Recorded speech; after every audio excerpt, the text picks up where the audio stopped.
All right, we are coming up on 8 o'clock.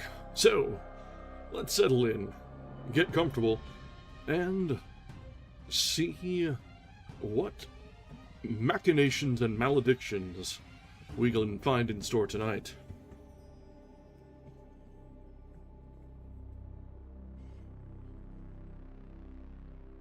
Welcome back. I need to update my drink here, but tonight we are returning to things that we've had some decent fun with before in the channel. We are revisiting the troubled mindscape of one H.P. Lovecraft.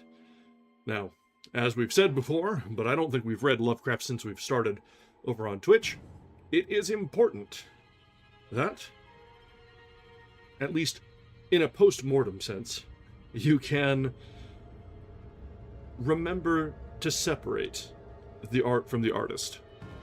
While they're alive, nah, bad people don't get a pass. But once they're gone, then you can appreciate appreciate things for what they represent. The ideas and things that were presented as in their art. It's not universal truth, but I feel a little bit of leeway can be given for those who are no longer with us. So, with that in mind, remember, this is not an endorsement of the proclivities that Lovecraft held, but all the same, it is an interesting look into the workings of a troubled mind. So, with that little bit of CYA out of the way, I still need to update my drink. We are on coffee tonight rather than anything. Exactly. Not only is he gone, but his work is in the public domain. So there's not an estate or agenda to be pushed or enriched by us partaking. So, I think that's generally the rule. Once someone's works have passed into the public domain, and then, have at it. That's kind of the whole point of the public domain, isn't it?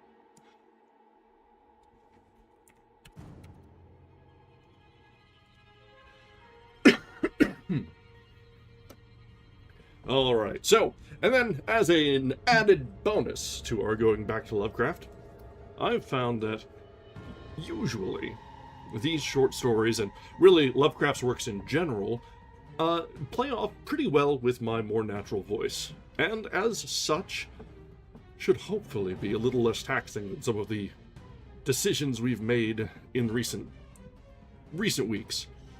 Coupled with getting over illness and never really getting over it, this cough is persistent as all get out. But that's just how it goes, isn't it? Anyway, we have a bit of a backlog to get through on these. We got through most of the why am I saying Don Quixote? Oh, I'm looking at my library here. We got through most of Lovecraft's works that are available on Gutenberg in our first year, but there is more to be found, and we do have a few left here. So we'll try and get through one or two tonight, and we'll see where we are left lying. So let's see, what do we have to work with?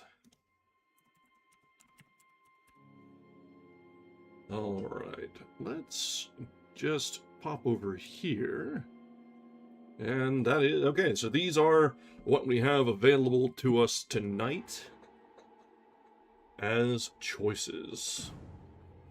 We got the trap, the thing on, let's see, the thing on the doorstep, the case of Charles Dexter Ward, the quest of Iranon, Medusa's Coil, the Shunned House, the Lurking Fear, oh, that could be good, the Festival, and He. So, I've not really done any prep work on these, because, I don't know, I'd rather be as surprised as you guys for how these play out. So, let's just see. We've got 9 to go with. Let's see what the random has in store for us tonight, shall we?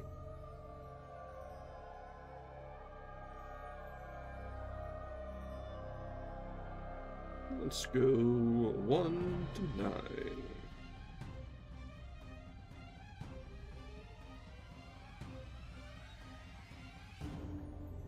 All right, 2 has it. So we are going to start off with The Trap tonight.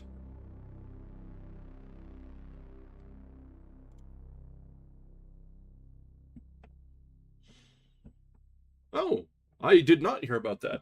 That is actually much better news than I expected. I knew he'd had issues, and a lot of it stemmed from just general phobias and a troubled mindset, not to make excuses for some of the viewpoints he had held.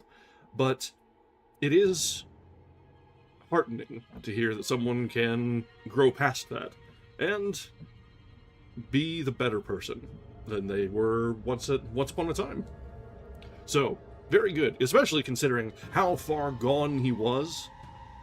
To be able to recant and do better is impressive.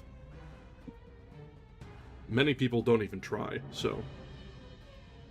Alright, so let's update the read-along page here to the other Readist instance. There we are.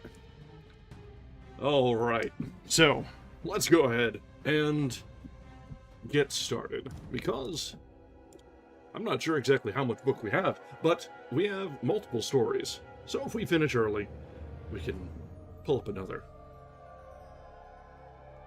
Alright, so this is The Trap by H.P. Lovecraft.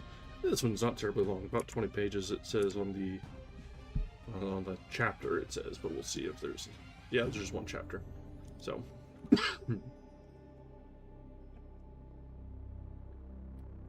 Oh, it's by Henry S. Whitehead.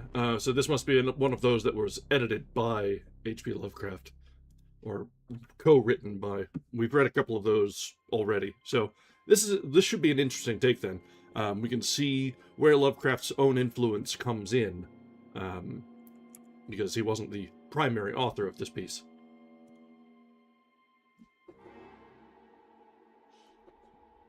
Let me actually update our reader here. Yeah, that could be one of the later stories that was written in universe that he signed off on. Where were we? Book here, label, properties. This is gonna be...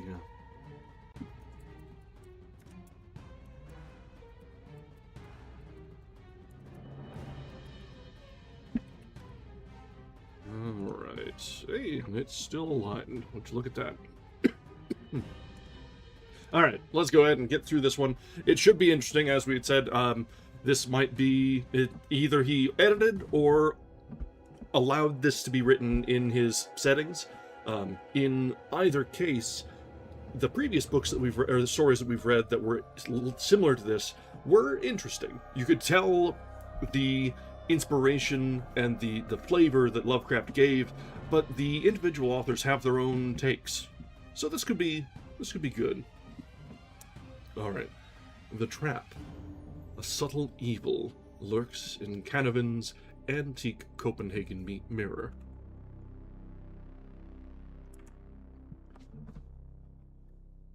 It was on a certain Thursday morning in December that the whole thing began with that unaccountable motion I thought I saw in my antique Copenhagen mirror.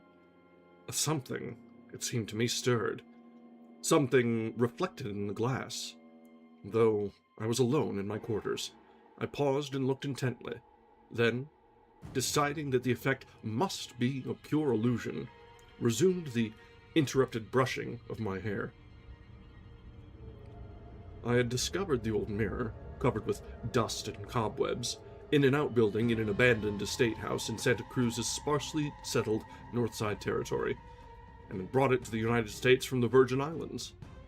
The venerable glass was dim from more than 200 years' exposure to a tropical climate, and the graceful ornamentation along the top of the gilt frame had been badly smashed.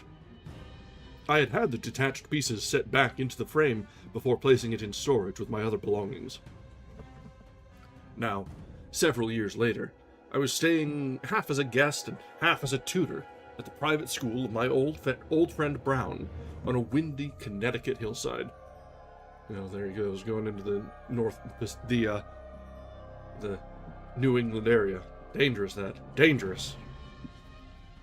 Occupying an unused wing in one of his dormitories, where I had 2 rooms and a hallway to myself. The old mirror, stowed securely in mattresses, was the first of my possessions to be unpacked on my arrival, and I had set it up majestically in the living room, on top of an old rosewood console, which had belonged to my great-grandmother. The door of my bedroom was just opposite that of the living room, with a hallway between, and I had noticed that by looking into my chiffonier glass I could see the larger mirror through the 2 doorways, which was exactly like glancing down an endless though diminishing corridor. On this Thursday morning, I thought I saw a curious suggestion of motion down that normally empty corridor, but as I have said, soon dismissed the notion.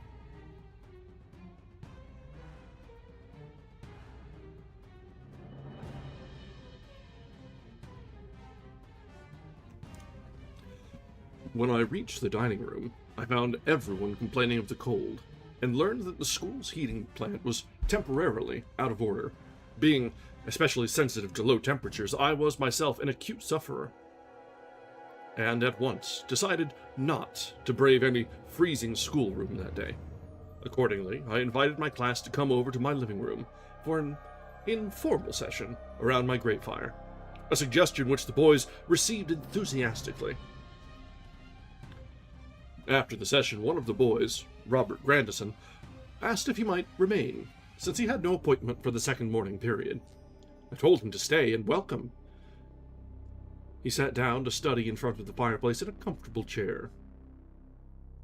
It was not long, however, before Robert moved to another chair somewhat farther away from the freshly replenishing blaze, this change bringing him directly opposite the old mirror.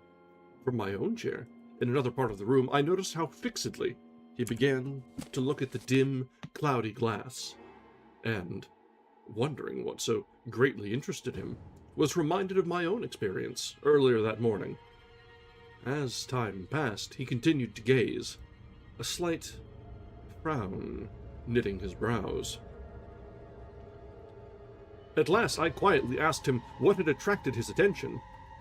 Slowly, and still wearing the puzzled frown, he looked over and replied rather cautiously, "It's the corrugations in the glass, or whatever they are, Mr. Canavan. I was noticing how they all seem to run from a certain point. Look, I'll show you what I mean." The boy jumped up and went over to the mirror, and placed his finger on a point near its lower left-hand corridor. "It's right here, sir," he explained, turning to look toward me and keeping his finger on the chosen spot. His muscular action in turning may have pressed his finger against the glass. Suddenly, he withdrew his hand as though with some slight effort, and with a faintly muttered "Ouch!" Then he looked back at the glass in obvious mystification. "What happened?" I asked, rising and approaching. "Why, He seemed embarrassed. I felt, well, as though it were pulling my finger into it. It seems, perfectly foolish, sir, but, well, it was a most peculiar sensation." Robert had an unusual vocabulary for his 15 years. I came over and had him show me the exact spot he meant. "You'll think I'm rather a fool, sir," he said shamefacedly, "but, well, from right here, I can't be absolutely sure. From the chair, it seemed to be clear enough." Now thoroughly interested, I sat down in the chair Robert had occupied and looked at the spot he selected on the mirror. Instantly, the thing jumped out at me. Unmistakably, from that particular angle, all the many whorls in the ancient glass appeared to converge like a large number of spread strings held in one hand and radiating out in streams. Getting up and crossing to the mirror, I could no longer see the curious spot. Only from certain angles, apparently, was it visible. Directly viewed, that portion of the mirror did not even give back a normal reflection. I could not see my face in it. Manifestly, I had a minor puzzle on my hands. Presently, the school gong sounded, and the fascinated Robert Grandison departed hurriedly, leaving me alone with my odd little problem in optics. I raised several window shades, crossed the hallway, and sought for the spot in the chiffonier's mirror's reflection. Finding it readily, I looked very intently, and thought I again detected something of the motion. I craned my neck, and at last, at a certain angle of vision, the thing again jumped out at me.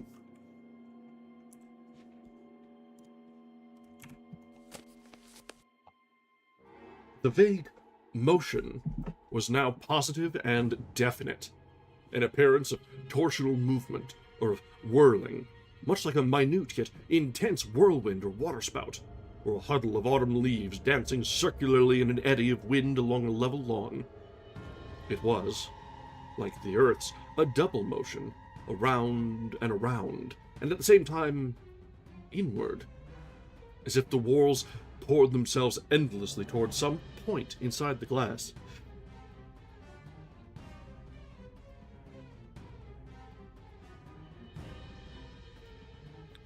Fascinated, yet realizing that the thing must be an illusion, I grasped an impression of quite distinct suction, and thought of Robert's embarrassed explanation.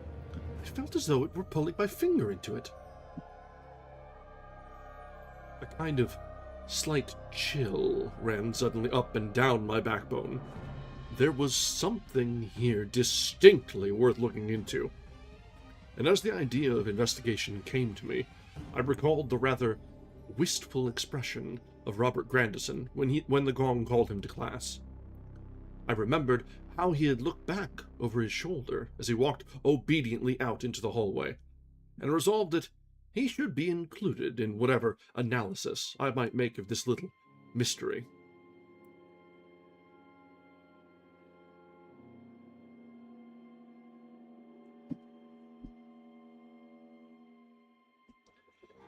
Exciting events connected with that same Robert, however, were soon to chase all thoughts of the mirror from my consciousness for a time.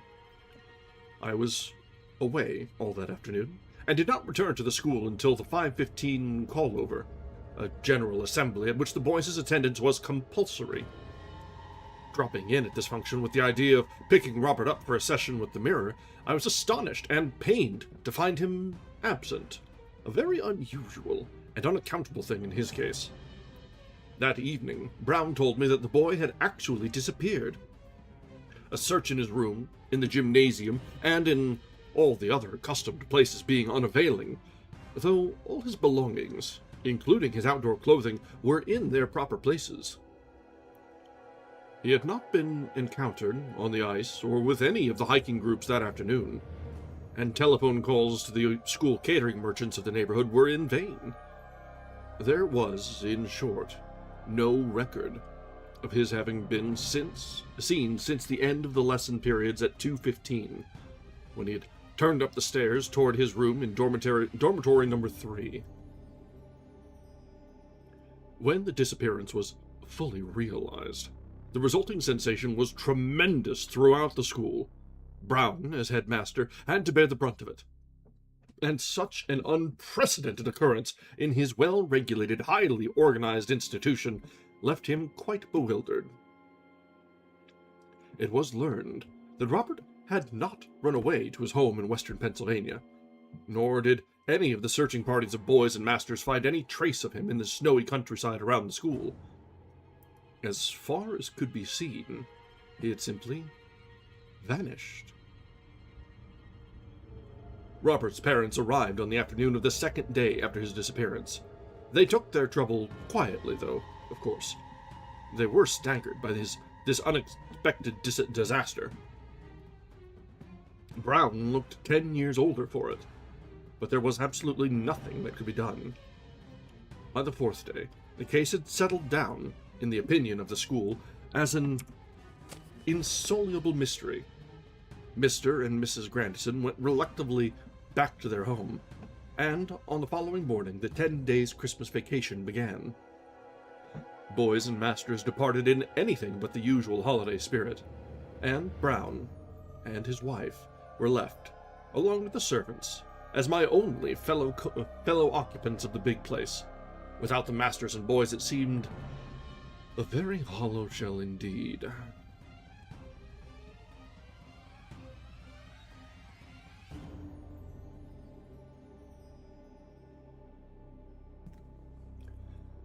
That afternoon, I sat in front of my grate fire, thinking about Robert's disappearance, and evolving all sorts of fantastic theories to account for it.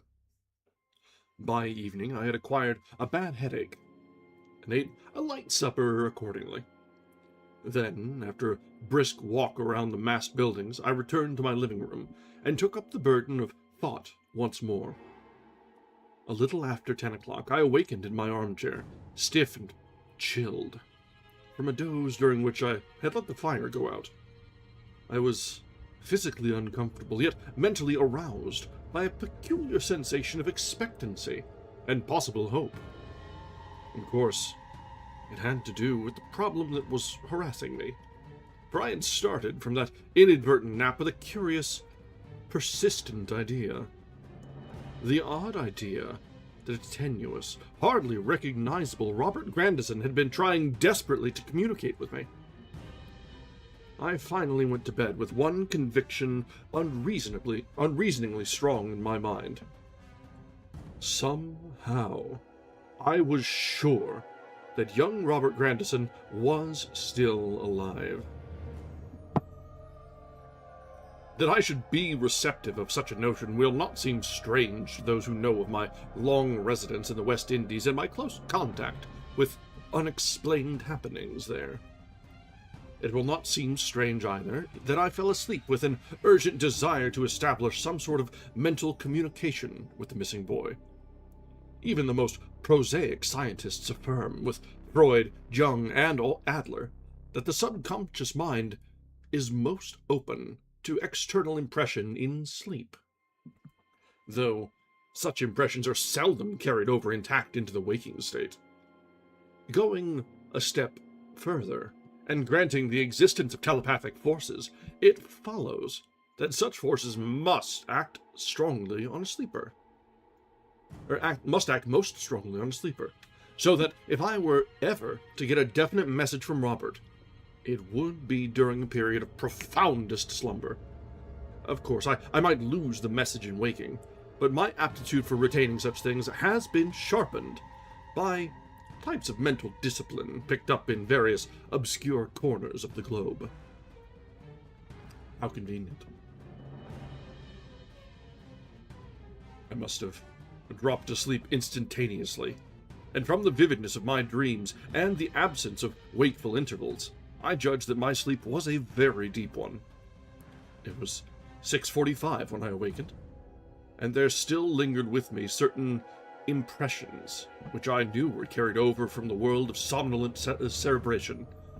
Filling my mind was the vision of Robert Grandison strangely transformed to a boy of a dull greenish dark blue color. Robert desperately endeavoring to communicate with me by means of speech, yet finding some almost insuperable difficulty in so doing. A wall of curious spatial separation seemed to stand between him and me, a mysterious, invisible wall, which completely baffled us both. I had seen Robert as though at some distance, yet, queerly enough, he seemed at the same time to be just beside me. He was both larger and smaller than in real life, his apparent size varying directly instead of inversely with the distance as he advanced and retreated in the course of conversation. That is, he grew larger instead of smaller to my eye when he stepped away or backwards, and vice versa, as if the laws of perspective in his case had been wholly reversed.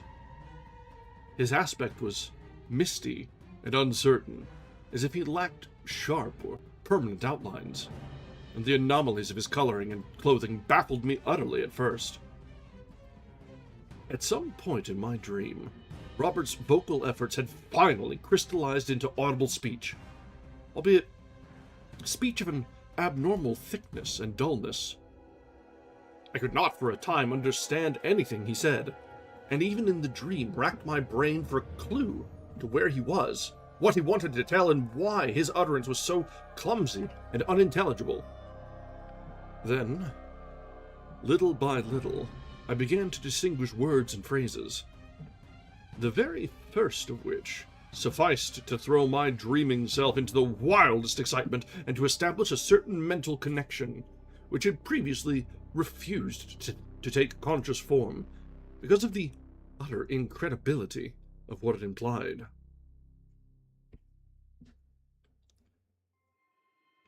I do not know how long I listened to those halting words amidst my deep slumber, but hours must have passed while the strangely remote speaker struggled on with his tale. There was revealed to me such a circumstance as I cannot hope to make others believe, without the strongest corroborative evidence, yet which I was quite ready to accept as truth, both in the dream and after waking, because of my formed contacts with uncanny things. The boy was obviously watching my face, mobile in receptive sleep, as he choked along. For about the time I began to comprehend him, his own expression brightened and gave signs of gratitude and hope. Any attempt to hint at Robert's message, as it lingered in my ears after a sudden awakening in the cold, brings this narrative to a point where I must choose my words with the greatest care. Everything involved is so difficult to record that one tends to flounder helplessly. I have said that the revelation established in my mind a certain connection, which reason had not allowed me to formulate consciously before. This connection, I need no longer hesitate to hint, had to do with the old Copenhagen mirror, whose suggestions of motion had so impressed me on the morning of the disappearance, and whose warlike contours and apparent illusions of suction had later exerted such a disquieting fascination on both Robert and me. Resolutely, though my outer consciousness had previously rejected what my intuition would have liked to imply, it could reject that stupendous conception no longer. What was fantasy in the tale of Alice now came to me as a grave and immediate reality. That looking-glass had indeed possessed a malign, abnormal suction, and the struggling speaker, in my dream, made clear the extent to which it violated all the known precedents of human experience and all the age-old laws of our three sane dimensions. It was more than a mirror.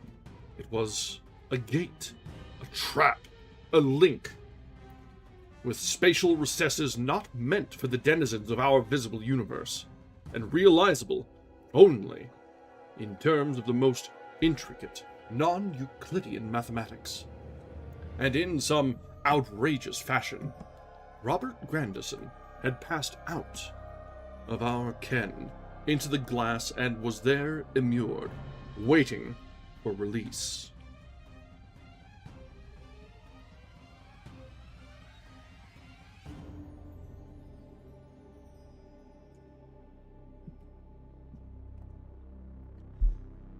It is significant that upon awakening I harbored no genuine doubt of the reality of the revelation. That I had actually held conversation with a trans-dimensional Robert, rather than evoked the whole episode from my broodings about this disappearance, and about the old illusions of the mirror, was as certain to my inmost instincts as any of the instinctive certainties commonly recognized as valid. The tale thus unfolded to me was of the most incredibly bizarre character.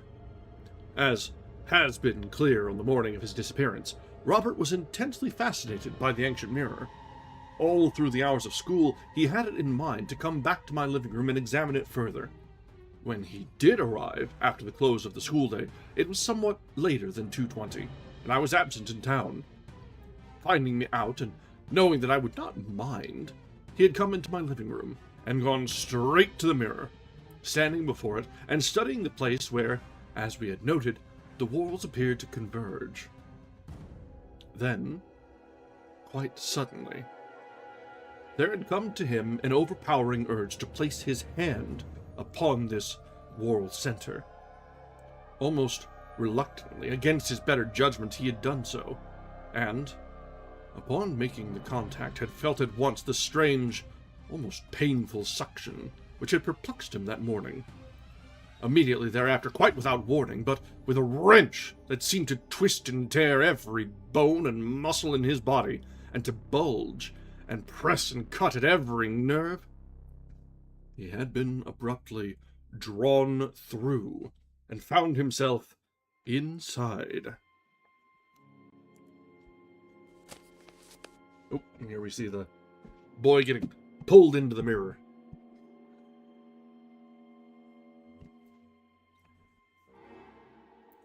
Once through, the excruciatingly painful stress upon his entire system was suddenly released.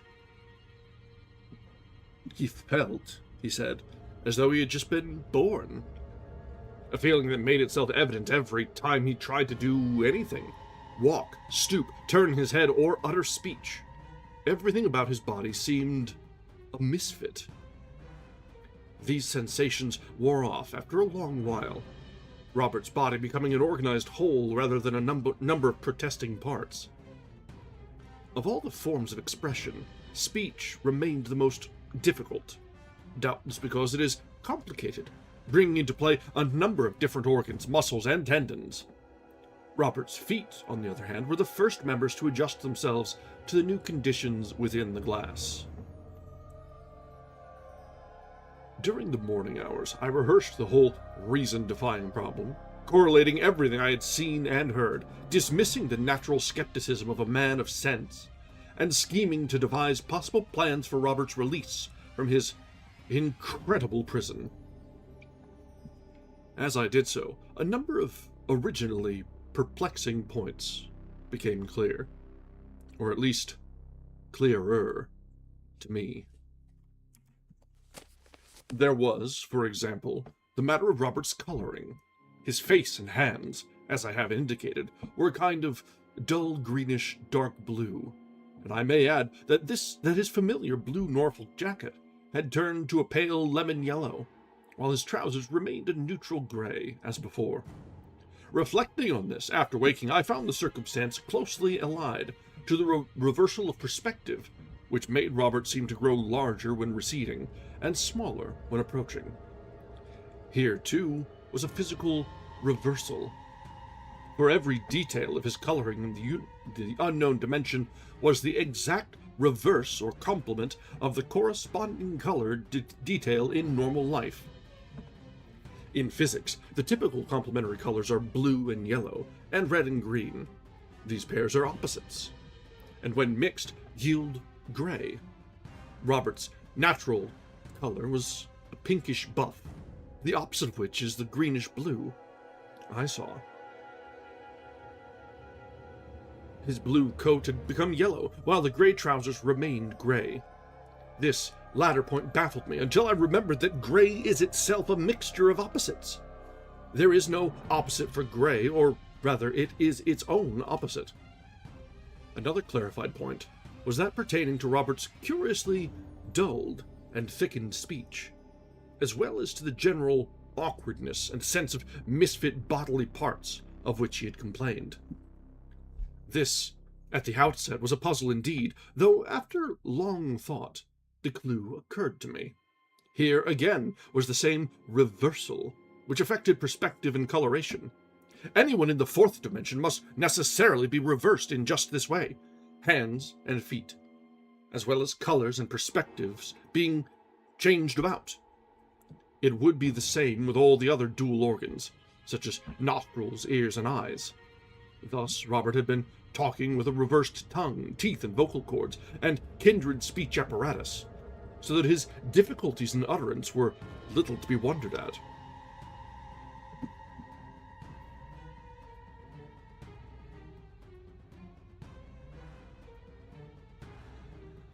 As the morning wore on, my sense of the stark reality and maddening urgency of the dream-disclosed situation increased rather than decreased.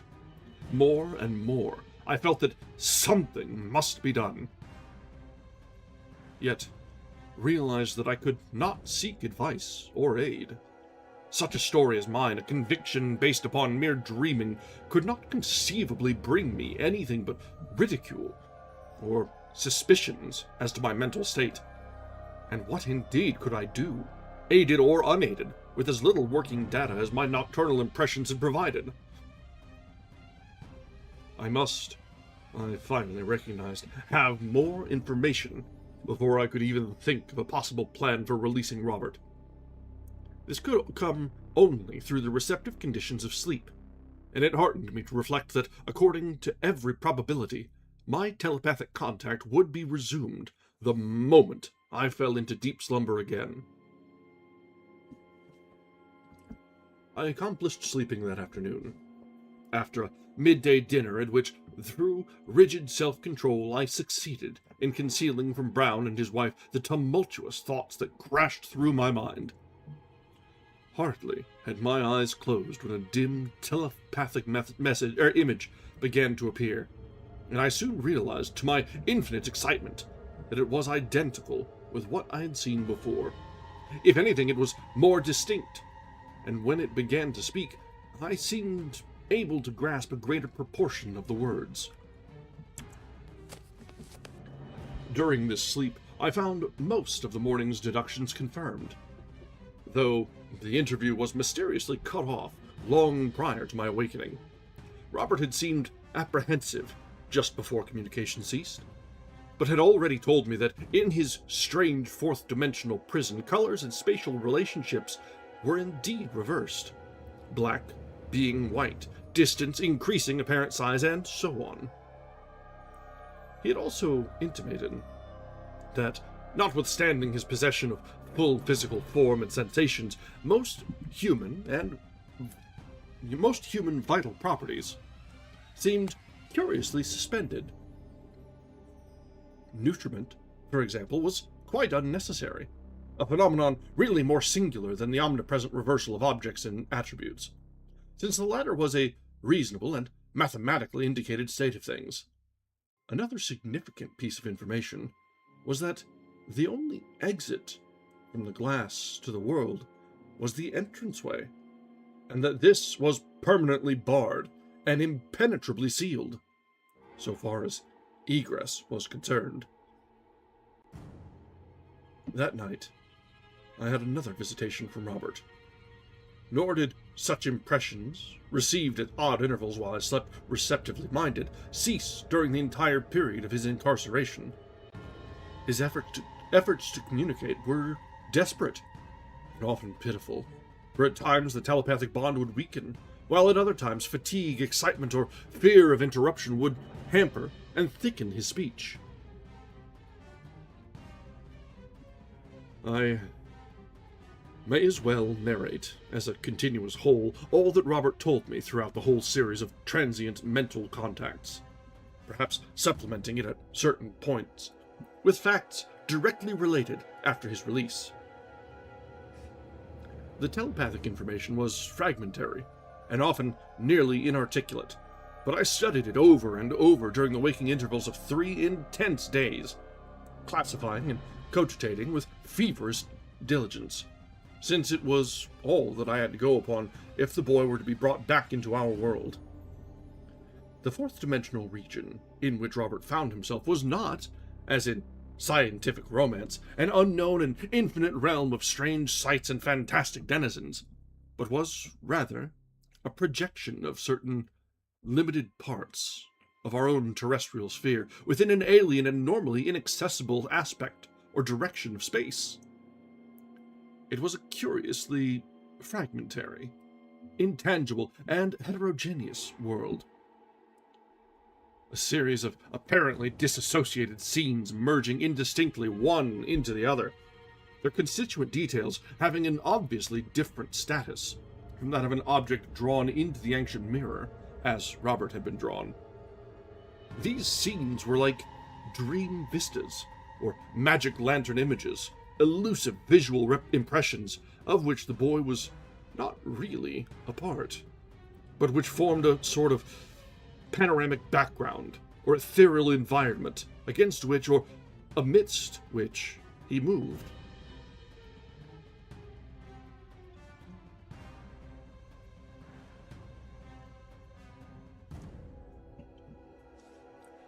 He could not touch any of the parts of these scenes, walls, trees, furniture, and the like, but whether this was because they were truly non-material, or because they always receded his approach, he was singularly unable to determine. Everything seemed fluid, mutable, and unreal. When he walked, it appeared to be on whatever lower surface the visible scene might have, floor, path, greensward, or such. But upon analysis, he always found that the contact was an illusion. There was never any difference in the resisting force met by his feet, and by his hands when he would stoop experimentally, no matter what changes of apparent surface might be involved. He could not describe this foundation or limiting plane on which he walked as anything more definite than a virtually abstract pressure balancing his gravity. Of definite tactile distinctiveness, it had none, and supplementing it, there seemed to be a kind of restricted levitational force, which accomplished transfers of altitude. He could never actually climb stairs, yet would gradually walk up from a lower level to a higher. Passage from one definite scene to another involved a sort of gliding through a region of shadow, or blurred focus, where the details of each scene mingled curiously. All the vistas were distinguished by the absence of transient objects, and the indefinite or ambiguous appearance of such semi-transient objects as furniture or details of vegetation. The lighting of every scene was diffuse and perplexing. And of course, the scheme of reversed colors.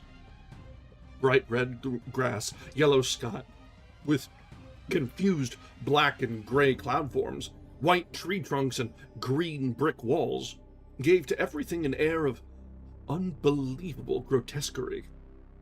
There was an alteration of day and night, which turned out to be a reversal of the normal hours of light and darkness at whatever point on the earth the mirror might be hanging. This seemingly irrelevant diversity of the scenes puzzled Robert until he realized that they comprised merely such places as had been reflected for long continuous periods in the ancient glass. This also explained the odd absence of transient objects, the generally arbitrary boundaries of vision, and the fact that all exteriors were framed by the outlines of doorways or windows. The glass, it appeared, had power to store up these intangible scenes through long exposure, though it could never absorb anything corporeally, as Robert had been absorbed, except by a very different and particular process. But, to me at least, the most incredible aspect of the mad phenomenon was the monstrous subversion of our known laws of space involved in the relation of the various illusory scenes to the actual terrestrial regions represented. I have spoken of the glasses storing up the images of these regions, but this is really an inexact definition. In truth, each of the mirror scenes formed a true and quasi-permanent fourth-dimensional projection of the corresponding mundane region, so that whenever Robert moved to a certain part of a certain scene, as he moved into the image of my room when sending his telepathic messages, he was actually in that place itself, on Earth, though under spatial conditions which cut off all sensory communication, in either direction, between him and the present tri-dimensional aspect of the place. Theoretically speaking, a prisoner in the glass could, in a few moments, go anywhere on our planet, into any place, that is, which had ever been reflected in the mirror's surface. This probably applied even to places where the mirror had not hung long enough to produce a clear, illusory space. The terrestrial region being then represented by a zone of more or less formless shadow. Outside the definite scenes was a seemingly limitless waste of neutral gray shadow, about which Robert could never be certain, and into which he never dared stray far, lest he become hopelessly lost to the real and mirror worlds alike. Among the earliest particulars which Robert gave was the fact that he was not alone in his confinement. Various others, all in antique garb, were in there with him. A corpulent, middle-aged gentleman with tied queue and velvet knee breeches who spoke English fluently, though with a marked Scandinavian accent. A rather beautiful small girl with very blonde hair, which appeared as glossy dark blue. Two apparently mute Negroes whose features contrasted grotesquely with the pallor of their reverse-colored skins. 3 young men, 1 young woman, a very small child, almost an infant, and a lean elderly Dane of extremely distinctive aspect, and a kind of half-malign intellectuality of countenance. This last named individual, Axel Holm, who wore the satin smallclothes, flared skirted coat, and voluminous, full-bottomed periwig, of an age more than 2 centuries in the past, was notable among the little band as being the one responsible for the presence of them all. He it was who, skilled equally in the arts of magic and glassworking, had long ago fashioned this strange dimensional prison, in which himself, his slaves, and those whom he chose to invite or allure thither were immured unchangingly for as long as the mirror might endure.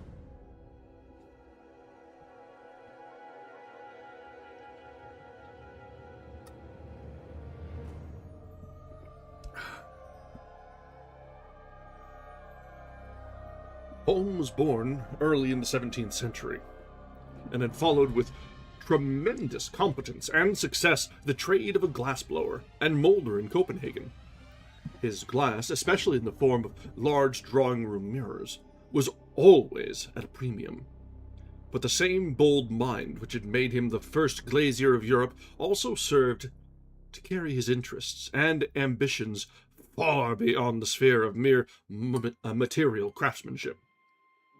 He had studied the world around him, and chafed at the limitations of human knowledge and capability. Eventually, he sought for dark ways to overcome those limitations, and gained more success than is good for any mortal.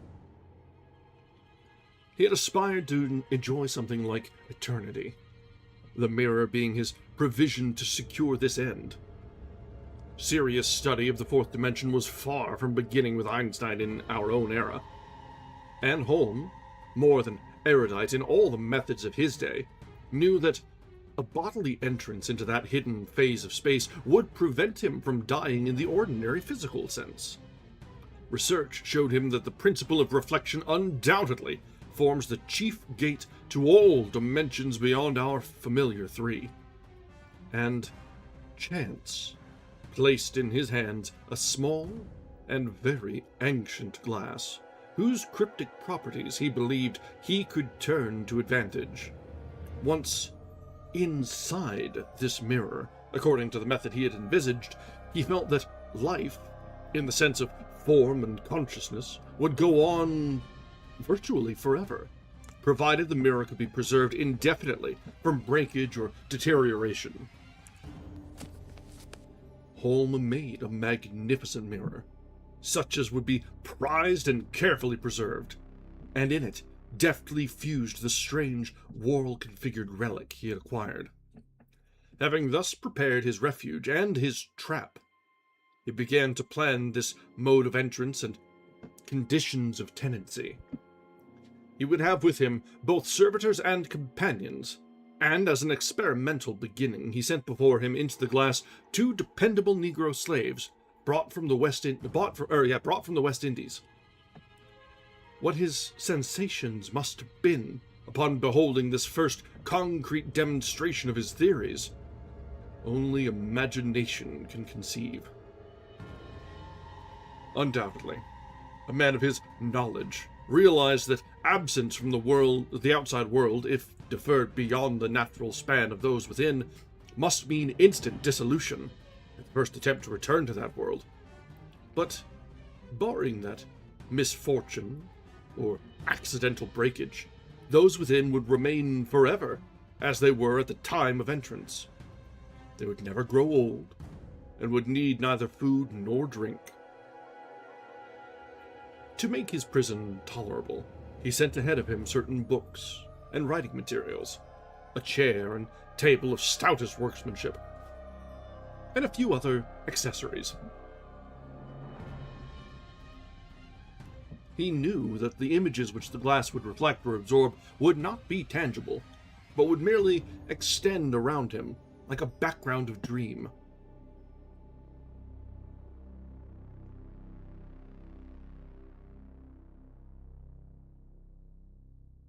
His own transition in 1687 was a momentous experience, and must have been attended by mixed sensations of triumph and terror. Had anything gone wrong, there were frightful possibilities of being lost in dark and inconceivable multiple dimensions.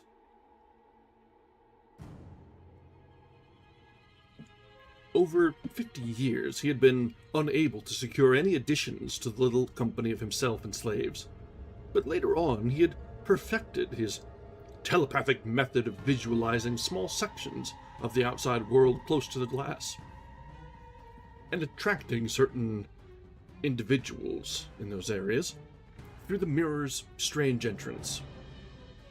Thus, Robert, influenced into a desire to press upon the door, had been lured within.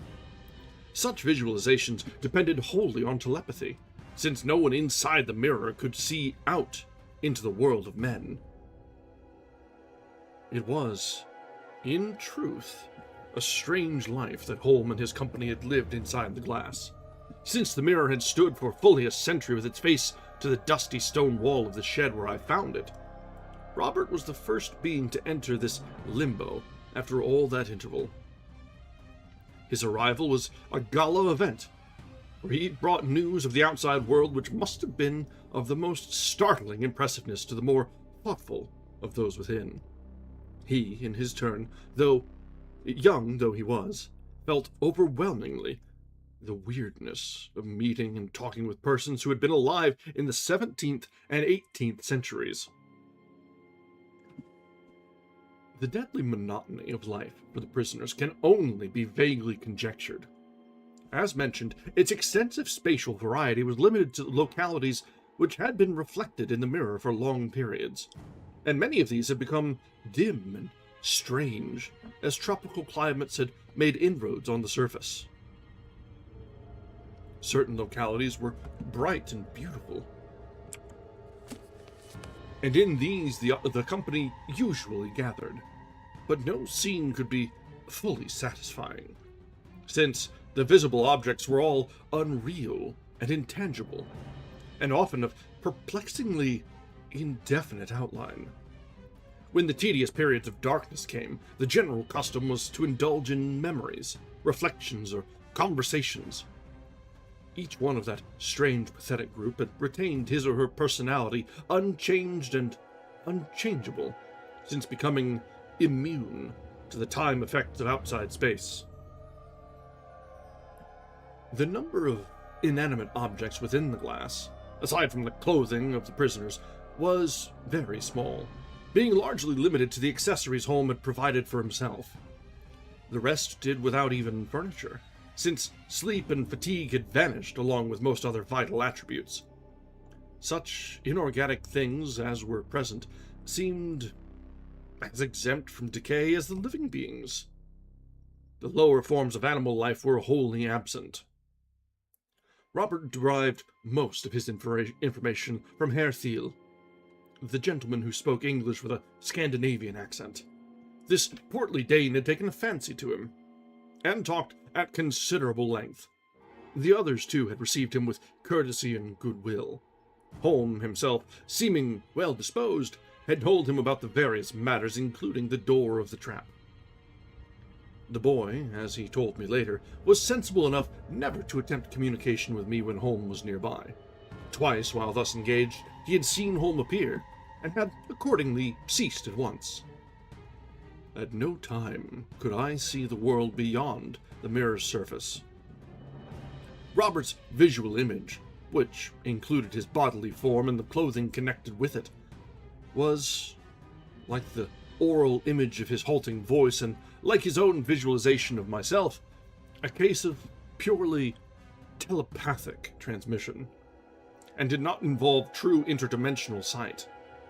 However, had Robert been trained as a telepathist, as Holm, he might have transmitted a few strong images apart from his immediate person.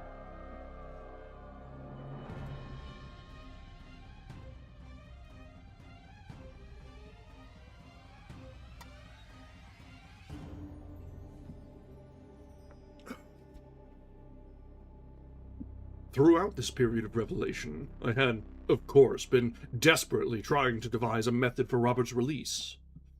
On the 4th day, the 9th after the disappearance, I hit on a solution. Everything considered, my laboriously formulated process was not a very complicated one, though I could not tell beforehand how it would work, while the possibility of ruinous consequences in case of a slip was appalling. This process depended, basically, on the fact that there was no possible exit from inside the glass. If Holm and his prisoners were permanently sealed in, then release must come wholly from outside.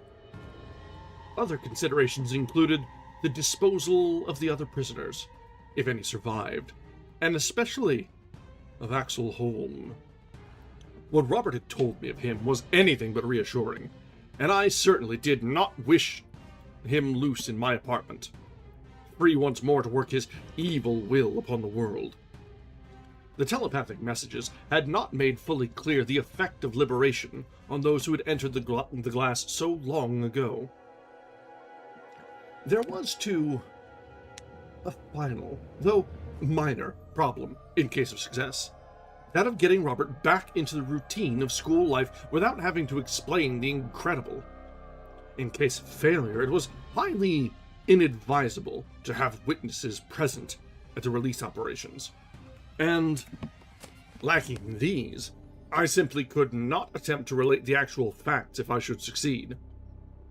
Even to me, the reality seemed a mad one whenever I let my mind turn from the data so compellingly presented in that tense series of dreams.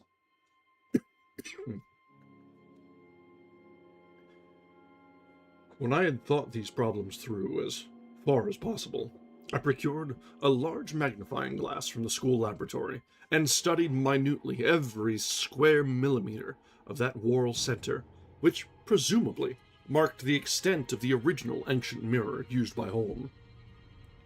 Even with this aid, I could not quite trace the exact boundary between the old area and the surface added by the Danish wizard. But, after a long study, decided on a conjectural oval boundary, which I outlined very precisely with a soft blue pencil. I then made a trip to Stamford, where I procured a heavy glass-cutting tool, for my primary idea was to remove the ancient and magically potent mirror from its later setting. My next step was to figure out the best time of day to make the crucial experiment. I finally settled on 2:30 a.m., both because it was a good season for uninterrupted work and because it was the opposite of 2:30 p.m., the probable moment at which Robert had entered the mirror. This form of oppositeness may or may not have been relevant, but I knew at least that the chosen hour was as good as any, and perhaps better than most. I finally set to work in the early morning of the 11th day after the disappearance, having drawn all of the shades of my living room and closed and locked the door into the hallway. Following with breathless care the elliptical line I had traced, I worked around the wall section with my steel-wheeled cutting tool. The ancient glass, half an inch thick, crackled crisply under the firm, uniform pressure, and, upon completing the circuit, I cut around it a second time, crunching the roller more deeply into the glass. Then, very carefully indeed, I lifted the heavy mirror down from its console and leaned it face inward against the wall, prying off 2 of the thin, narrow boards nailed to the back.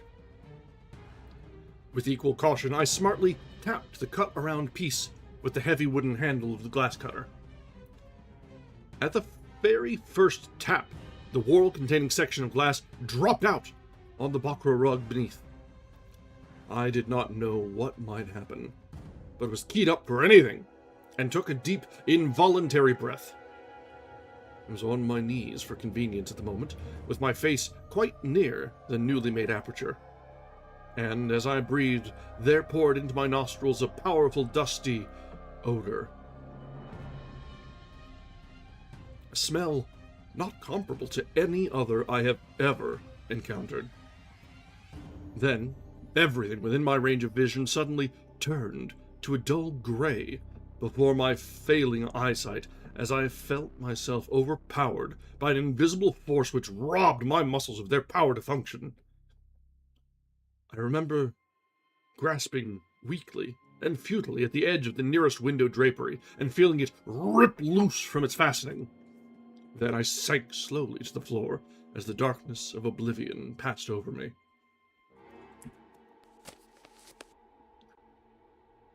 When I regained consciousness, I was lying on the bakra rug with my legs held unaccountably up in the air. The room was full of that hideous and inexplicable dusty smell. As my eyes began to take in definite images, I saw that Robert Grandison stood in front of me. It was he, fully in the flesh and with his coloring normal, who was holding my legs aloft to bring the blood back to my head, as the school's first aid course had taught him to do with persons who had fainted. For a moment I was struck mute by the stifling odor and by a bewilderment which quickly merged into a sense of triumph. Then I found myself able to move and speak collectedly. I raised a tentative hand and waved feebly at Robert. "All right, old man," I murmured. "You can let my legs down now. Many thanks. I'm all right now. All right again, I think. It was the smell, I imagine, that got me. Open that farthest window, please. Wide, from the bottom. That's it. Thanks. No, leave the shade down the way it was." I struggled to my feet, my disturbed circulation adjusting itself in waves, and stood up upright, hanging to the back of a big chair. I was still groggy, but a blast of fresh, bitterly cold air from the window revived me rapidly. I sat down in the big chair and looked at Robert, now walking toward me. "First," I said hurriedly, "tell me, Robert, those others, home, what happened to them when I opened the exit?" Robert paused halfway across the room and looked at me very gravely. "I saw them fade away into nothingness, Mr. Canavan," he said with solemnity. "And with them, everything. There isn't any more inside, sir. Thank God. And you, sir." And young Robert, at last yielding to the sustained strain which he had borne through all those terrible 11 days, suddenly broke down like a little child and began to weep hysterically, in great, stifling, dry sobs. I picked him up and placed him gently on my davenport, threw a rug over him, sat down by his side, and put a calming hand on his forehead. "Take it easy, old fellow," I said soothingly. The boy's sudden and very natural hysteria passed as quickly as it had come on, as I talked to him reassuringly about my plans for his quiet restoration to the school. The interest of the situation and the need of concealing the incredible truth beneath a rational explanation took hold of his imagination, as I had expected. And, at last, he sat up eagerly, telling the details of his release and listening to the instructions I had thought out. He had, it seems, been in the projected area of my bedroom when I opened the way back, and had emerged in that actual room, hardly realizing that he was out. Upon hearing a fall in the living room, he had hastened thither, finding me on the rug in my fainting spell. I need mention only briefly my method of restoring Robert in a seemingly normal way. How I smuggled him out of the window in an old hat and sweater of mine, took him down the road in my quietly started car, coached him carefully in a tale I had devised, and returned to arouse Brown with the news of his discovery. He had, I explained, been walking alone on the afternoon of his disappearance, and had been offered a motor ride by two young men who, as a joke and over his protests that he could go no farther than Stamford and back, had begun to carry him past that town. Jumping from the car during a traffic stop with the intention of hitchhiking back before a call over, he had been hit by another car just as the traffic was released. Awakening 10 days later, in the Greenwich home of the people who had hit him.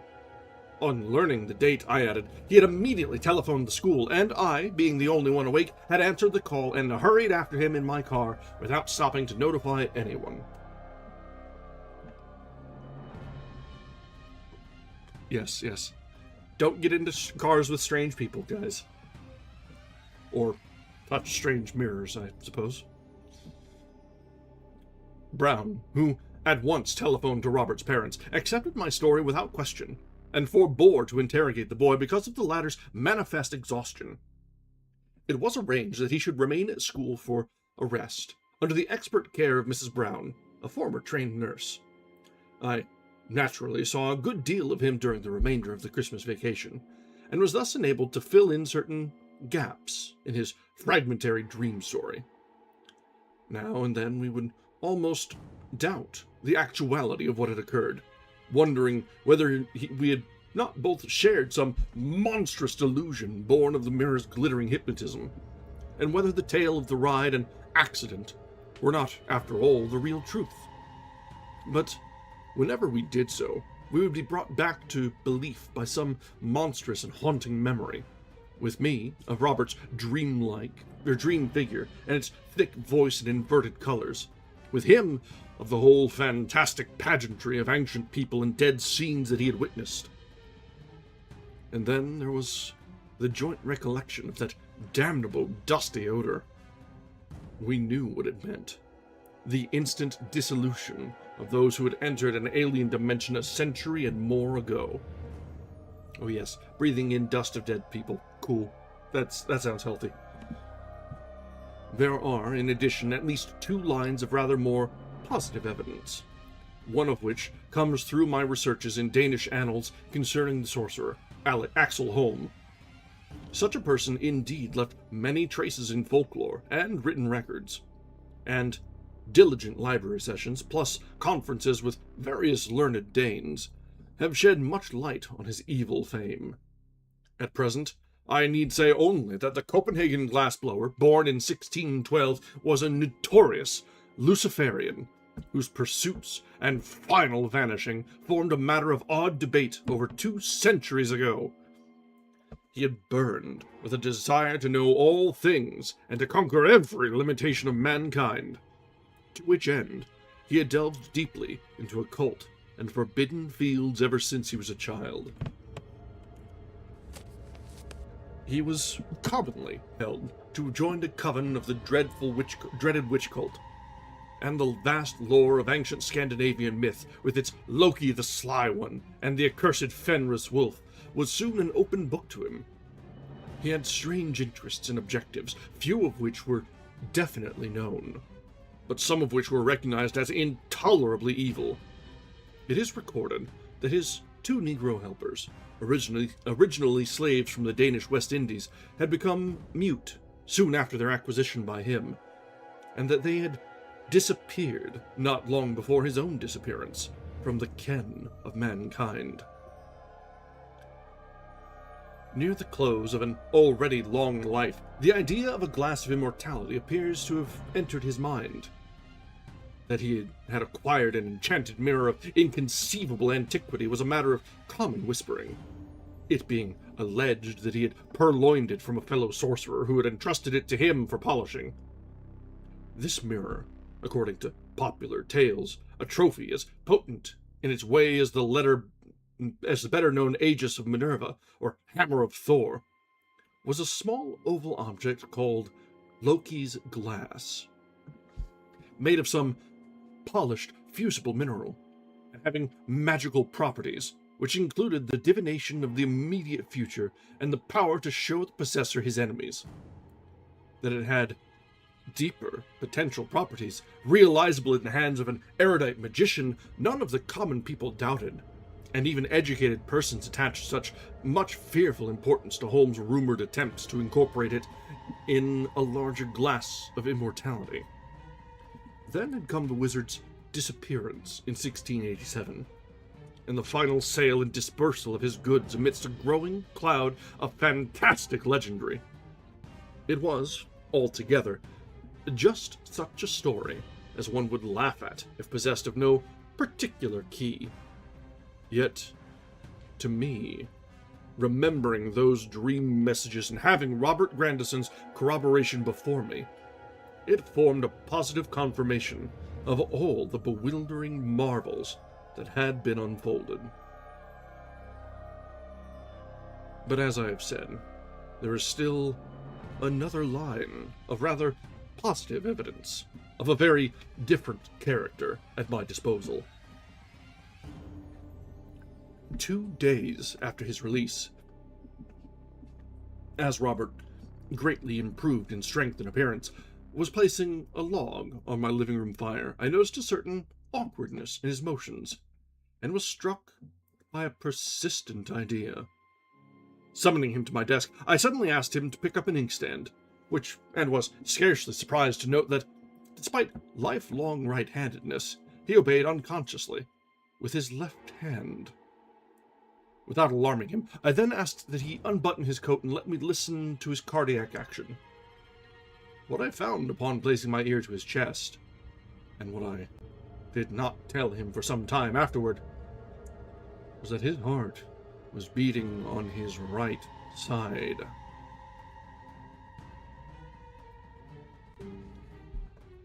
He had gone into the glass right-handed and with all his organs in their normal positions. Now he was left-handed, and with organs reversed, and would doubtless continue so for the rest of his life. Clearly, the dimensional transition had been no illusion, for this physical change was tangible and unmistakable. Had there been a natural exit from the glass, Robert would probably have undergone a thorough re-reversal and emerged in perfect normality, as indeed the color scheme of his body and clothing did emerge. The forcible nature of his release, however, undoubtedly set something awry, so that dimensions no longer had a chance to right themselves as chromatic wave frequencies still did. I had not merely opened Holmes' trap, I had destroyed it. And at the particular stage of destruction marked by Robert's escape, some of the reversing properties had perished. It is significant that in escaping, Robert had felt no pain comparable to that experienced in entering. Had the destruction been still more sudden, I shiver to think of the monstrosities of color the boy would have always had been forced to bear. I may add that after discovering Robert's reversal, I examined the rumpled and discarded clothing he had worn in the glass, and found, as I had expected, a complete reversal of pockets, buttons, and all other corresponding details. At this moment, Loki's glass, just as it fell on my Bokhara rug from the now patched and harmless mirror, weighs down a sheaf of papers on my writing table, here in St. Thomas, venerable capital of the Danish West Indies, now the American Virgin Islands. Various collectors of old sandwich glass have mistaken it for an odd bit of that early American product, but I privately realize that my paperweight is an antique of far subtler and more Paleologian craftsmanship. Still, I do not disillusion such enthusiasts. All right, so that brings us to the end of our first short story tonight, The Trap. Let's get back to our other reading nook for now. So yeah, that was an interesting one. I rather liked how it played out. It definitely had the Lovecraft vibe, but the execution was certainly a little bit more of a modern stint. It was a little less mysterious overall compared to some of the things we saw from Lovecraft in the first person. There was the mystery sort of unraveled itself relatively early on, and there was generally, I mean, it had a mostly happy ending. So that right there strikes it as rather uncharacteristic of a primary source Lovecraft work. But it definitely had the same sort of creepy, odd feeling. Yeah, exactly. The closure is what really gets me. And the fact that we started from, like, it started as even halfway through, it became a story of rescue rather than just, like, despair and loss.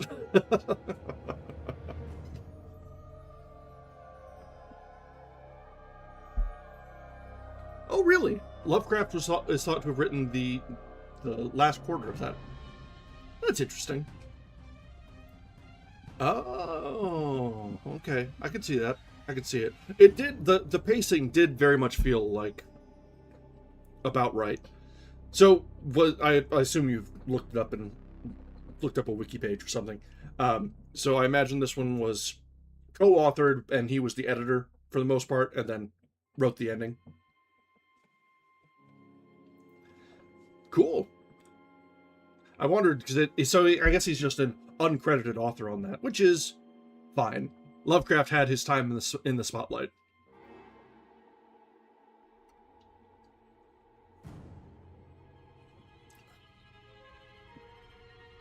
All right, so let's mark that one as finished.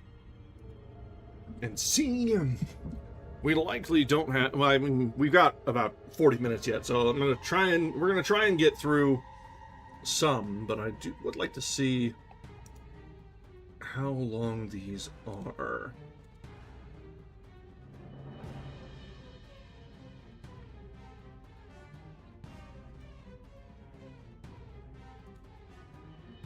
That was pretty short.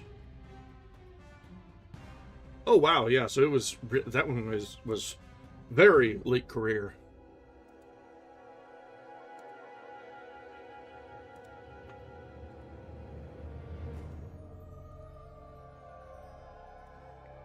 It's hard to tell just by file size how long some of these are. You can never tell if it's something that has a lot of pictures in it or not. Well, let's see. This one doesn't seem too much.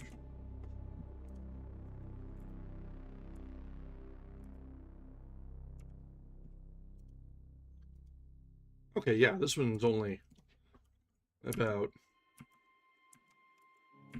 8 pages or so. Perfect. That'll be a good way for us to sneak in a little extra. So we're going to take a short break, and then we'll be back, and we'll go ahead and try and get through a second short story tonight.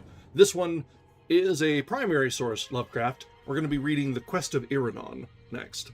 But for now, let's go ahead and take a few minutes, step away, stretch your legs, top up your drinks, and we'll be back in just a little while.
All right, we are back.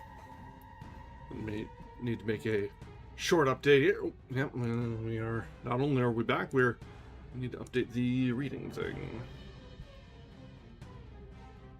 Oh, that makes a good deal of sense. That also explains the more optimistic ending, and B, the less wildly inflammatory depiction of the slaves that had been brought into the mirror. That was mostly neutral in description there, which was uncharacteristic of a lot of Lovecraft. Whereas in his prime, he was afraid of anybody who was not explicitly... Yeah, exactly. If anything, like, in his prime, he depicted anything that was not explicitly exactly like himself as scary. So, it'd come a long way. We'll give him that. Alright, let me update our reading page to the other readist instance. There we go.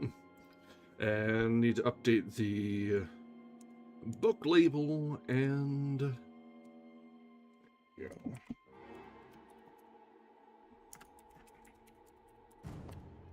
And then...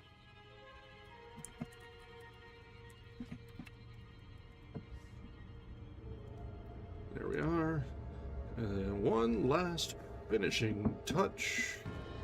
Because we've come to the point in the night where coffee, not strictly necessary anymore. We're doing all right.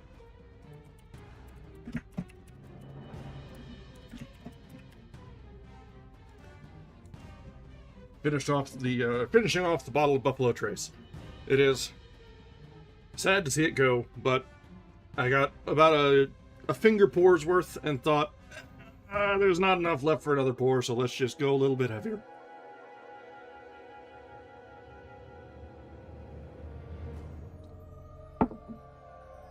Alright, so our next story for tonight is going to be The Quest of Iranon.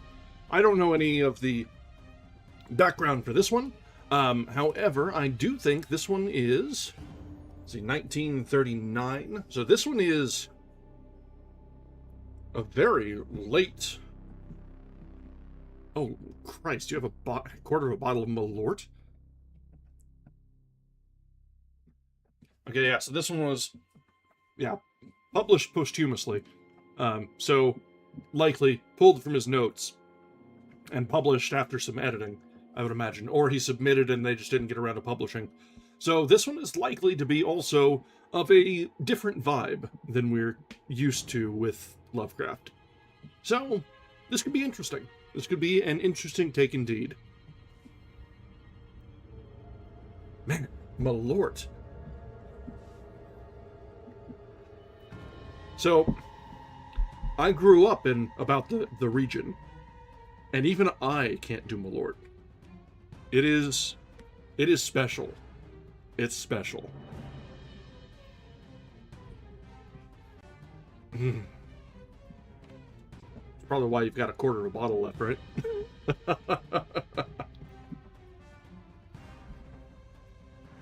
I escaped. But yeah, I'm not too far off. I'm close enough that it's a day's drive to go get a proper pizza.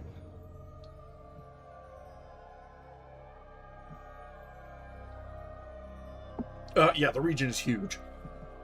It spreads into 2 states, for Christ's sake.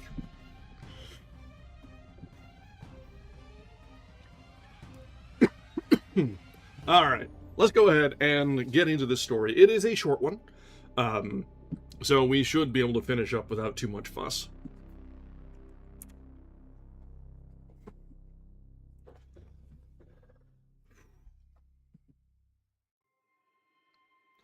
Into the granite city of Teloth wandered the youth, vine-crowned, his yellow hair glistening with myrrh and his purple robe torn with briars of the mountain Sidrak that lies across the antique bridge of stone. The men of Teloth are dark and stern, and dwell in square houses, and with frowns they asked the stranger whence he had come and what were his name and fortune. So the youth answered, I am Iranon, and come from Ira, a far city that I recall only dimly, but seek to find again. I am a singer of songs that I learned in the far city, and my calling is to make beauty with the things remembered of childhood. My wealth is in little memories and dreams, and in hopes that I sing in gardens when the moon is tender and the west wind stirs the lotus buds. When the men of Teloth heard these things, they whispered to one another, for though in the granite city there is no laughter or song, the stern men sometimes look to the Carthian hills in the spring, and think of the lutes of distant Onai, whereof travelers have told. And thinking thus, they bade the singers stay and sing in the square before the tower of Mlin, though they liked not the color of his tattered robe, nor the myrrh in his hair, nor the chaplet of vine leaves, nor the youth in his golden voice. At evening Iranon sang, and while he sang, an old man prayed, and a blind man said he saw a nimbus over the singer's head. But most of the men of Teloth yawned, and some laughed, and some went away to sleep. For Iranon told nothing useful, singing only his memories,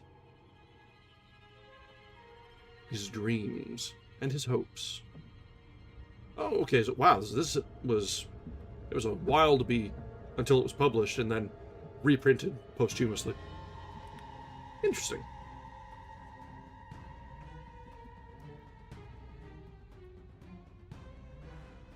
I remember the twilight, the moon and soft songs, and the window where I was rocked to sleep. And through the window was the street where the golden lights came, and where the shadows danced on houses of marble. I remember the square of moonlight on the floor that was not like any other light, and the visions that danced in the moonbeams when my mother sang to me. And too, I remembered the sun of morning bright above the many-colored hills in summer, and the sweetness of flowers born on the south wind that made the trees sing. O Ira, city of marble and beryl, how many are thy beauties! How loved I the warm and fragrant groves across the hyaline Nithra, and the falls of the tiny Craw that flowed through the verdant valley.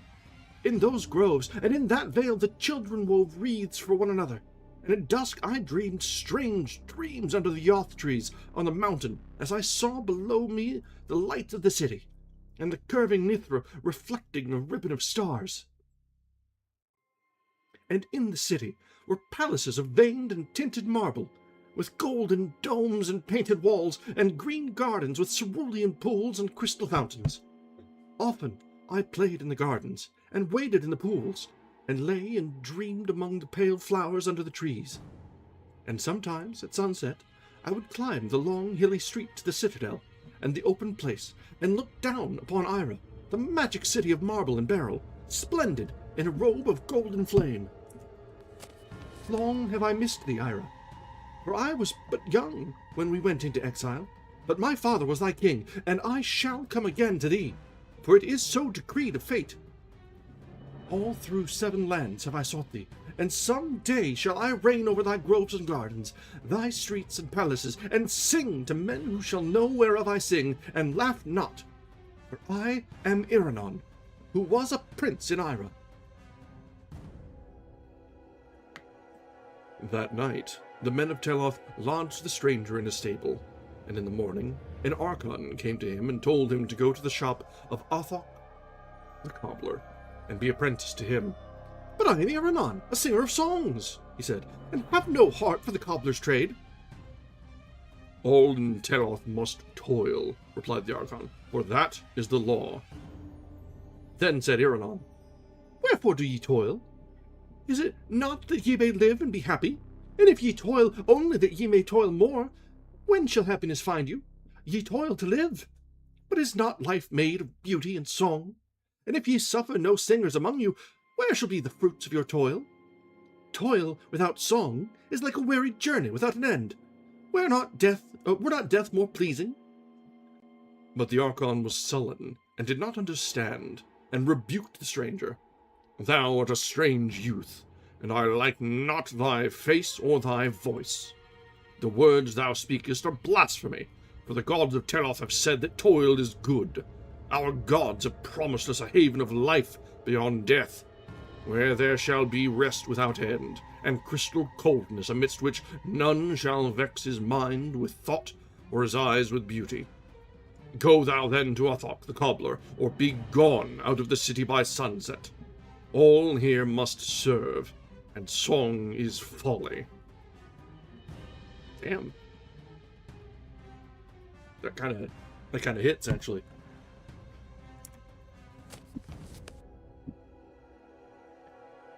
So Iranon went out of the stable and walked over the narrow stone streets between the gloomy square houses of granite, seeking something green, for all was of stone.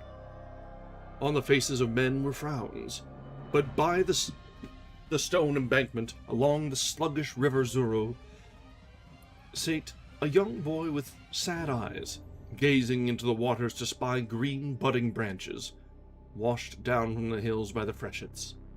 And the boy said to him, Art thou not indeed he of whom the Archons tell, who seekest a far city and a fair land? I am Romnod, and born in the city of Teloth, and born in the blood of Teloth, but I am not old in the ways of a granite city, and yearn daily for the warm groves and the distant lands of beauty and song. Beyond the Carthian hills lieth Onai, the city of lutes and dancing, which men whisper of and say is both lovely and terrible. Thither would I go, were I old enough to find the way, and thither shouldst thou go, and gather, and thou wouldst sing and have men listen to thee. Let us leave the city Teloth and fare together among the hills of spring. Thou shalt show me the ways of travel, and I will attend thy songs at evening when the stars one by one bring dreams into the minds of dreamers. And, peradventure, it may be that Onai, the city of lutes and dancing, is even the fair Ira thou seekest. For it is told that thou hast not known Ira since old days, and a name often changeth.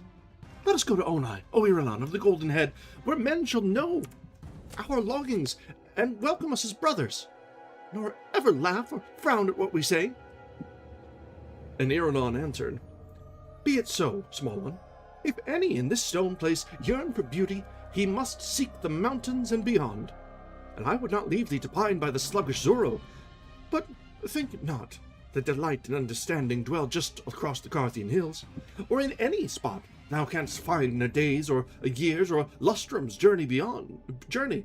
Behold, when I was small, like thee, I dwelt in the valley of Narthos, by the frigid Zari, where none would listen to my dreams. I told myself that when older I would go to Sonara, on the southern slope, and sing to smiling dromedarymen in the marketplace. But when I went to Sonara, I found the dromedarymen all drunken and ribald, and saw their songs were not as mine. So I travelled in a barge down the Zari to Onyx Wall in Jaran, and the soldiers at Jaran laughed at me and drave me out, so that I've wandered to other cities. I have seen Stethalos, that is below the great cataract, and have gazed on the marsh where Sarnath once stood. I have been to Thra, Ilarnek, and Cadatharon, on the winding river Eye, and have dwelt long in Olatho, in the land of Lomar. Olathoe? I'm terrible doing that. But though I had listeners sometimes, they have ever been few, and I know that welcome shall wait me only in Ira, the city of marble and beryl, where my father once ruled as king. So for Ira shall we seek, though it were well to visit distant and loot-blessed Onai across the Carthian hills, which may indeed be Ira, though I think not. Ira's beauty is past imagining, and none can tell of it without rapture, whilst of Onai the camel-drivers whisper leeringly. At the sunset, Iranon and small Romnod went forth from Teloth, and for long wandered amidst the green hills and cool forests. The way was rough and obscure, and never did they seem nearer to Onai than the city of lutes and dancing. But in the dusk, as the stars came out, Iranon would sing of Ira and its beauties, and Romnod would listen, so that they were both happy after a fashion. They ate plentifully of fruit and red berries, and marked not the passing of time. But many years must have slipped away. Small Romnod was now not so small, and spoke deeply instead of shrilly, though Iranon was always the same, and decked his golden hair with vines and fragrant resins found in the woods. So it came to pass one day that Romnod seemed older than Iranon, though he had been very small when Iranon found him watching for green budding branches in Telos beside the sluggish stone-banked Zura. Then, one night, when the moon was full, the travelers came to a mountain crest and looked down upon the myriad lights of Onai. Peasants told them they were near, and Iranon knew that this was not his native city of Ira. The lights of Onai were not like those of Ira, for they were harsh and glaring, whilst the lights of Ira shine as softly and magically as shone the moonlight on the floor by the window where Iranon's mother once rocked him to sleep with song. But Onai was a city of lutes and dancing, so Iranon and Romnod went down the steep slope, that they might find men to whom songs and dreams would bring pleasure. And when they were come into the town, they found rose-wreathed revelers, bound from house to house, leaning from windows and balconies, who listened to the songs of Iranon and tossed him flowers and applauded when he was done. Then, for a moment, did Iranon believe he had found those who thought and felt even as he, though the town was not an 100th so fair as Ira. When dawn came, Iranon looked out with dismay, for the domes of Onai were not golden in the sun, but grey and dismal, and the men of Onai were pale with revelling, and dull with wine, and unlike the radiant men of Ira. But because the people had thrown him blossoms and acclaimed his songs, Iranon stayed on, and with him Romnod, who liked the revelry of the town, and wore in his dark hair roses and myrtle. Often at night Iranon sang to the revelers, but he was always as before, bound only with the vine of the mountains, and remembering the marble streets of Ira and the hyaline Nithra. In the frescoed halls of the monarch did he sing, upon a crystal dais raised over a floor that was a mirror, and as he sang he brought pictures to his hearers till the floor seemed to reflect old, beautiful and half-remembered things instead of the wine-reddened feasters, who pelted him with roses. And the king bade him put away his tattered purple, and clothed him in satin and cloth of gold, with rings of green jade and bracelets of tinted ivory, and lodged him in a gilded and tapestried chamber on a bed of sweet carven wood, with canopies and coverlets of flower-embroidered silk. Thus dwelt Iranon in Onai, the city of lutes and dancing. It is not known how long Iranon tarried in Onai, but one day the king brought to the palace some wild, whirling dancers from the Lyranian desert, and dusky flute players from Drinnan in the east, and after that the revelers threw their roses not so much at Iranon as at the dancers and the flute players. And day by day that Romnod, who had been a small boy in granite Teloth, grew coarser and redder with wine, till he dreamed less and less, and listened with less delight to the songs of Iranon. But though Iranon was sad, he ceased not to sing, and at evening told again his dreams of Ira, the city of marble and beryl. Then, one night, the reddened and fattened Romnod snored heavily amidst the poppied silks of his banquet couch, and died writhing, whilst Iranon, pale and slender, sang to himself in a far corner. And when Iranon had wept over the grave of Romnod, and strewn it with green budding branches, such as Romnod used to love, he put aside his silks and gauds, and went forgotten out of Onai, the city of lutes and dancing, clad only in the ragged purple in which he had come, and garlanded with fresh vines from the mountains.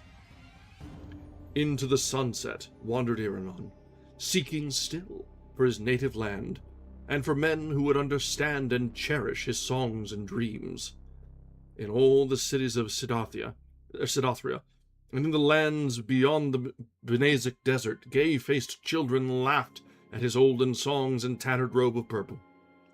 But Eragon stayed ever young, and wore wreaths upon his golden head, whilst he sang of Ira. So came he one night to the squalid cot of an antique shepherd, bent and dirty, who kept flocks on a stony slope above a quicksand marsh. To this man Eragon spoke, as to so many others. "Canst thou tell me where I may find Ira, the city of marble and beryl, where flows the hyaline Nithra, and where the falls of the tiny Cross sing to verdant valleys and hills forested with yoth trees?" And the shepherd, hearing, looked long and strangely at Eragon, as if recalling something very far away in time, and noted each line of the stranger's face, and his golden hair, and his crown of vine leaves. He was old, and replied, "O stranger, I have indeed heard the name of Ira, and the other names thou hast spoken, but they come to me from far down the waste of long years. I heard them in my youth, from the lips of a playmate, a beggar's boy given to strange dreams, who would weave long tales about the moon and the flowers and the wild and the west wind. We used to laugh at him, for we knew him from his birth, though he thought himself a king's son. He was comely, even as thou, but full of folly and strangeness. He ran away when small to find those who would listen gladly to his songs and dreams. How often hath he sung to me of lands that never were, and things that never can be. Of Ira did he speak much, of Ira, and the river Nithra, and the falls of the tiny Craw. Would he ever say he once dwelt as a prince, though here we knew him from his birth. Nor was there ever a marble city of Ira, or those who would delight in strange songs, save in the dreams of mine old playmate, Eragon, who is gone." And in the twilight, as the stars came out one by one, and the moon cast on the marsh a radiance like that which a child sees quivering on the floor as he is rocked to sleep at evening, there walked into the lethal quicksands a very old man in tattered purple, crowned with withered vine leaves, and gazing ahead as if upon the golden domes of a fair city where dreams are understood. That night, something of youth and beauty died in the elder world. All right, that brings us to the end of the Quest of Eragon, and it makes a lot of sense that this was republished shortly after Lovecraft's death, because that feels very much like a goodbye, thanks for all the fish sort of moment. Yeesh.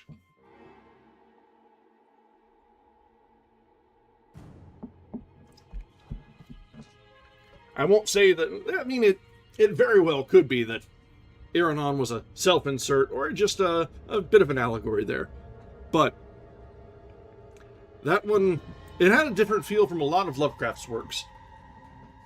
But it still had the whimsy that you see in a lot of his writings. There's the fantastical places, the descriptions that are very evocative, the ideas and places and things that, yeah, exactly. It's a fantasy story.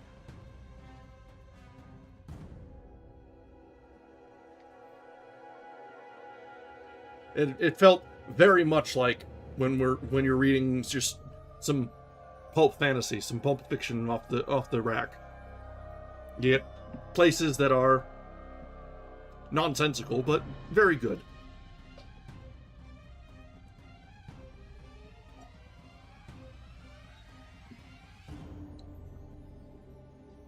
It is interesting that it was first written in 21 and held off for 14 years. That's crazy, actually. I guess it was just left amidst his notes for a long time.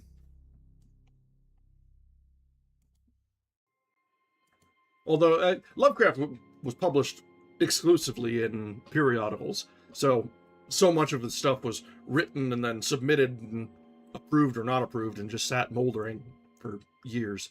So it's not really unusual.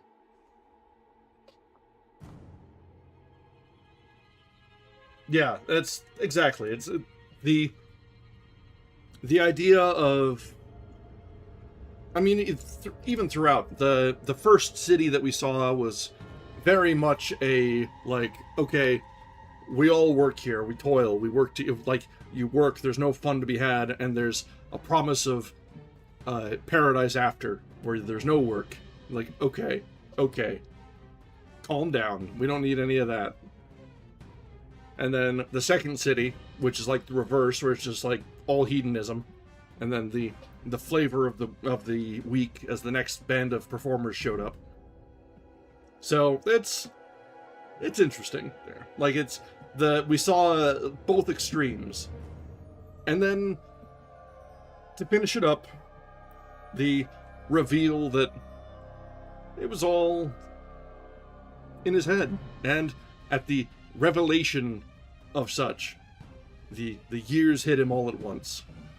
It's a little sad, honestly, but had a good run, right? That could be, yeah. I could see it. I could see it being re-edited, as particularly, honestly, both of the first two cities feel very counterculture style.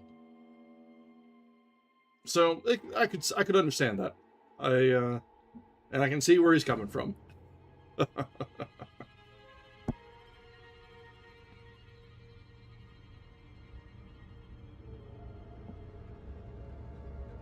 Lovecraft is one of those odd examples. Well, I won't say odd examples, but because there are plenty of examples, but one of those that runs counter to the narrative, that you get more conservative as you age. That's a bit of a propagandist narrative, obviously, but he's one of those where the reverse is true, kind of going against the grain and becoming more compassionate as he got older. So that's a good example to point to. Say, you don't need to get more of a stick in the mud as you get older. You can develop empathy. Exactly. Yeah.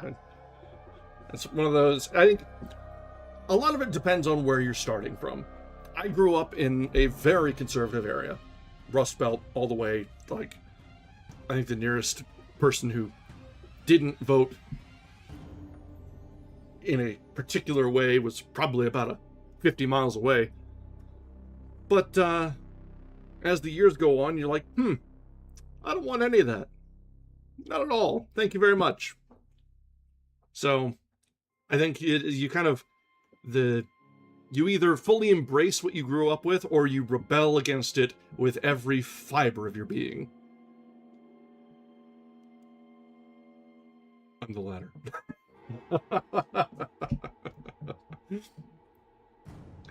Exactly. Go off to college, and wouldn't you know it, get indoctrinated, oh no, by meeting people that aren't exactly like me.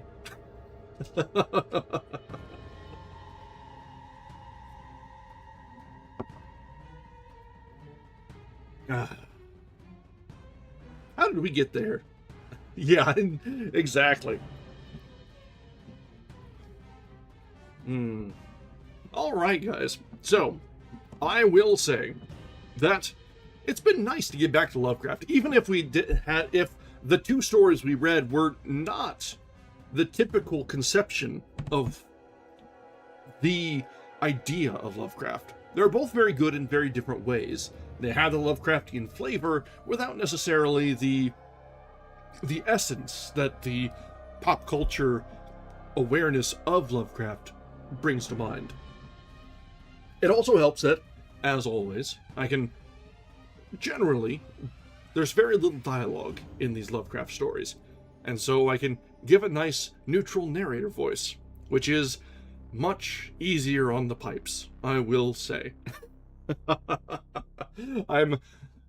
But between taking Sunday off and having an easy night tonight, I'm feeling much recovered. So we'll see if we're back close to 100% without the random cough that will spring up from time to time on Friday's reading. And since we got through 2 stories tonight, I suppose we actually need to come up with a proper book to read next. These short stories are great to get us going, but kind of need something to give some substance. We did get through 2 of them in a night, and with plenty of yapping to be had as well. Doesn't help that Quest of Hiranon was so exceedingly short. Let me actually just mark that one as red one here.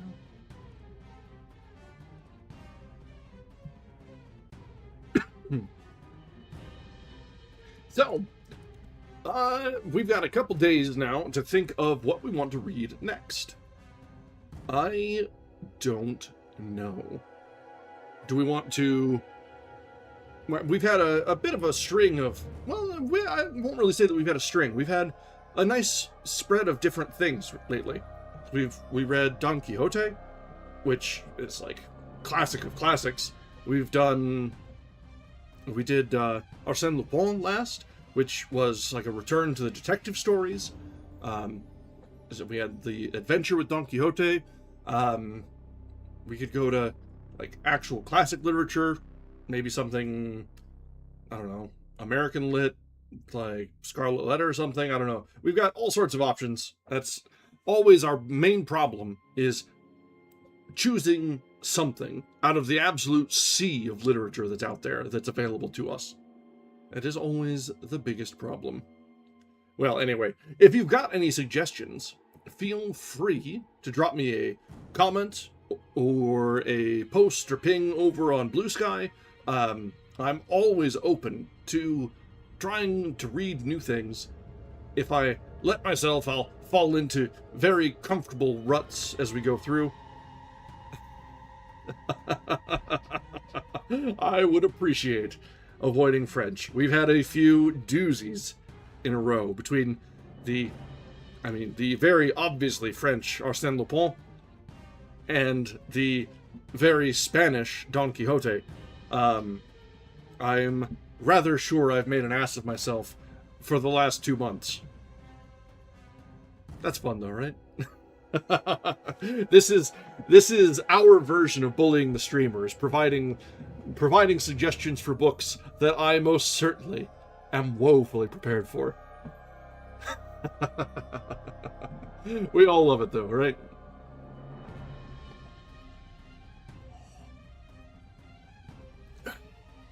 All right, guys, we are just a few minutes from our normal end spot, and so let's go ahead and wrap things up rather cleanly tonight. Those of you who are on YouTube, we haven't done a shilling in a while, go ahead and drop us a like on the stream, maybe a subscription to the channel. It lets the algorithm know that we're doing some fun things and maybe directs some new people our way. You may not know, we also have a YouTube channel. That is, I believe I don't know if I ever updated the links in my channel description on YouTube. Anyway, we also have a Twitch channel. Where we are also live. We co-stream everything between Twitch and YouTube. So whichever platform is your flavor of choice. You see on the screen the chat from the Twitch side, and that is because of the terms of service of Twitch. They don't like non-Twitch Twitch resources available on screen.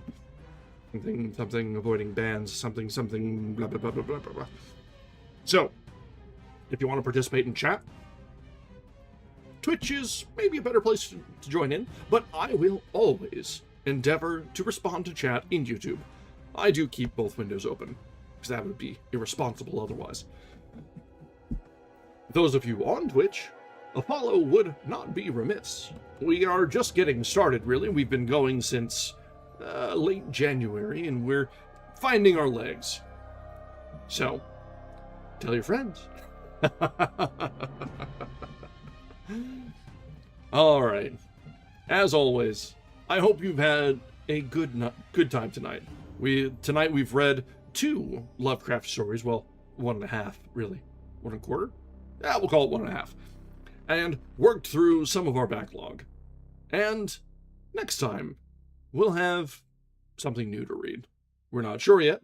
If you have anything you'd like to hear read, anything you'd like to subject me to, drop me a line. Our next reading is, as scheduled, going to be on Friday evening at 8 o'clock. I hope to see you there. Until then, have a wonderful night. Goodbye.